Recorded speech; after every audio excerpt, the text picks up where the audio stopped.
Hey guys, welcome back. Thank you for watching. Ivan Blasquez here. So I just came across this study that's making headlines, and so this is actually perfect timing because it's on the heels of the real starch solution video. So let me just go right into some of the problems with this study. Now, I saw a review and it showed that two of the researchers declared a conflict of interest as they are paid consultants for a company that promotes personalized nutrition based on gut biome analysis. So they want to tell you that everyone is different so they can sell you a personalized, tailor-made nutrition plan, right? In other words, some people may not respond good to fruit and vegetables, right? This may be like 1 out of a billion or trillion people for some really rare condition. But essentially, it's an overplay on everyone is different, and they're exaggerating the minority and extrapolating this to the majority. And the conclusion that they make of universal recommendations having limited efficacy is flawed. In other words, to tell people that you can't eat white bread is not a good idea. They're saying that some people can actually eat white bread and be fine. This is an overplay and everyone is different, but as I say, everyone is human, and you'll find out later what I mean. Number two, this is a flawed methodology. The statistical aspect of glycemic control being high variance inherently, and also this was a small sample size and it was a short-term study, which means the results are likely due to chance, not to actual science. Number three, white bread versus sourdough bread. Some studies show that sourdough bread lowers blood sugar response via the acidity aspect, but not all sourdough bread is healthy, and many studies show that it's virtually no different than white bread. And the reason why is because it depends on the flour particle size, which is coarse versus fine, the kneading protocol, the leavening process, and the baking procedure. And most bread is actually baked at high temperature for a short period of time, whereas healthier breads, which I will actually reveal, they're cooked at lower temperatures for longer periods of time.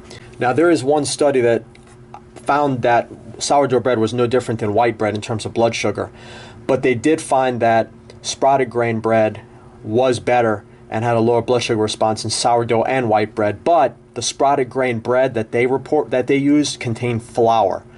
And to date, I haven't seen any studies using flourless bread except this awesome study, which stated that the dietary status of conventional bread, such as white bread, observed in the research is alarming and calls for the attention of health stakeholders. This is particularly important as bread has become one of the staple foods, and that the fact that the low intake of dietary fiber is associated with a number of ailments. Well, sourdough bread only has 1.5 grams of fiber.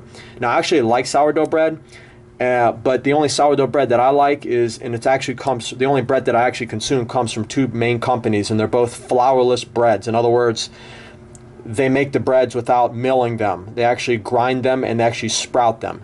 And it's Alvarado Street Bakery and Ezekiel. Both of these breads have actually been clinically proven and approved for diabetics, by the Glycemic Research Institute in Washington, D.C. They had low blood sugar responses and insulin responses with these two breads. Now, this study used a sourdough bread that's no different than white bread.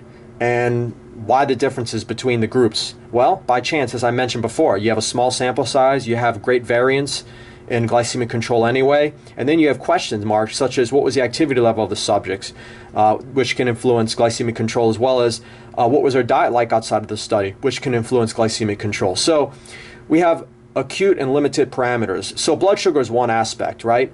But weight gain and body fat is another aspect. And long-term research shows that increased weight gain and body fat with white bread consumption via refined grain. So the bottom line is to suggest white bread is no different than whole grain bread. That's not news, because both breads contain flour. They're essentially the same thing. However, to assume that white bread is no different than flourless whole grain sprouted bread, that's a disservice to the public at large, who will remain large following studies like this and headlines like this, and it's potentially dangerous. The research on high glycemic foods is clear. Look at the video description below. And for those who don't have a blood sugar spike to white bread, it has nothing more to do than good tolerance. Some people can handle white bread because they have good glycemic control, but some of those people will actually develop diabetes later on in their life, or pre-diabetes, or insulin resistance, because oftentimes being younger can allow better tolerance for white bread. When we get older, things change. So age is kind of like, I always say youth can buy us truth. So age can kind of fix this tolerance to white bread.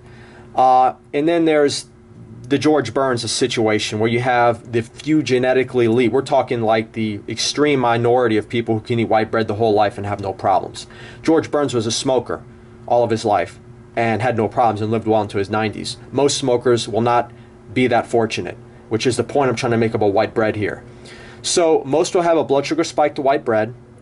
Some will not, in which case could be masked diabetes or pre-diabetes. In other words, they may have an overshoot of insulin, which can drop their blood sugar level deceptively, but chronically, these high insulin responses to white bread could be a chronic problem leading to dysfunctional pancreas via beta cell problems or dysfunction as well as insulin resistance. So later on they may produce less insulin, or their cells are just less responsive to insulin. So this is the problem with just looking at glycemic index.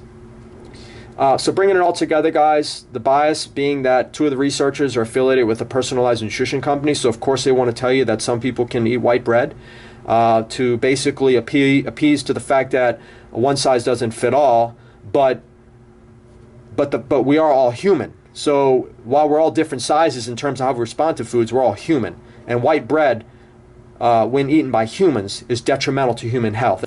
And for those who it's not, we have the George Burns situation, or we have a short-term kind of tolerance, whereas in long-term they may actually develop pre-diabetes or other problems, which also kind of supports the fact that this is a short-term study.